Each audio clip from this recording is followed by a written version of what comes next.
Kaloy, alisunurin. Kaloy, dito tayo, Grabe Kaloy. Galing naman ni Kaloy. Thank you po. Yes, alam mo ba, Mamang, si Kaloy is a band vocalist. Siyempre, pag mga band vocalist, may mga experience ka na. Siyempre, hindi mo makakalimutan Gig, dyan. oo. Yeah, sa mga gig. May isa po kaming gig na pagdating po namin dun sa set, wala pong lahat gamit. Oh, paano yun? Pero hindi po yun yung napag-uusapan. Ang dala lang po namin, sarili namin and yung mga instruments. So on the spot, tawag po kami ng mga tropa, uy, peram kami ng amplifiers, peram kami ng speaker. Na-delay po sound yung show system. namin. Sound system. Opo, na-delay po ng almost an hour yung set namin kasi nag-provide po kami ng ano para po dun sa event. Pero tinuloy nyo pa rin. Tinuloy pa rin po namin yung event. Po. Ayun, yun ang maganda naman doon. Tinuloy pa rin nila. Opo.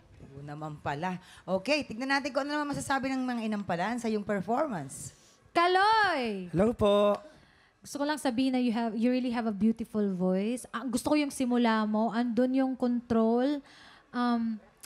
Nung umabot na tayo sa, I think sa iba nung nag-riffs ka, medyo naano lang ako na sana mas smooth lang yung execute mo dun. Especially dun sa mga high notes, medyo kinakapos pa ng onte. Siguro you work more on your breathing para mas pulido pa yung pag-execute mo sa mga high notes mo. Ang ganda nung how you ended the song. Yun yung ini-imagine ko, which is nagawa mo. Kaya congrats. Thank you po. Salamat po. Salamat po, Ma'am Jessica. Kaloy, Hello po. yung first stanza mo, maganda. Okay? Pagdating natin dun sa second stanza, yung mga pagsusustain, medyo hindi lang masyadong malinis. Ha?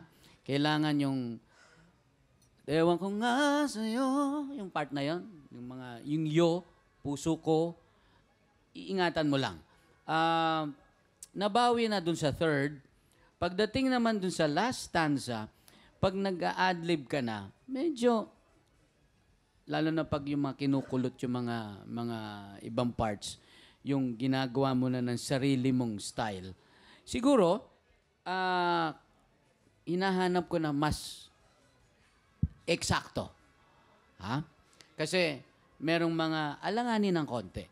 Again, remind ko lang na kailangan ang last natin magandang ang pag-perform nung lalo na yung huli dahil yun yung mariretain. Yung woo, nag-falsetto ka, right? Medyo linisin mo pa ng konti. If ever ikaw ang makatawid, ha? Linisin mo nga mga adlibs, linisin ang mga dulo. Yan lang. Thank you po. Maraming salamat. At doon na po, mga tiktropa, sino sa tingin ninyo ang makakakuha ng maraming bituin?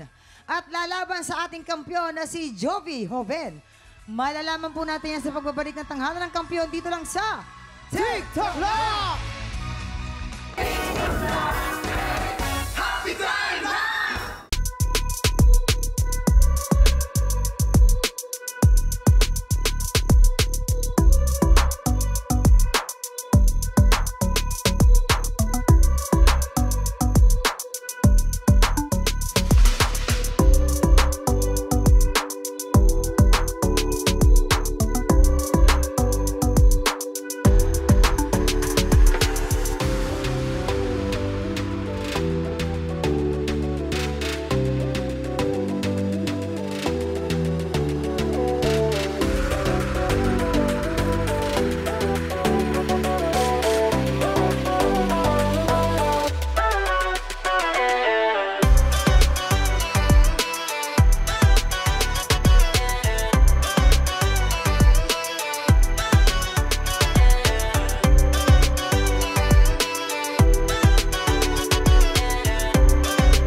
Tiktropa, pinanood mo hanggang sa dulo itong video na ito?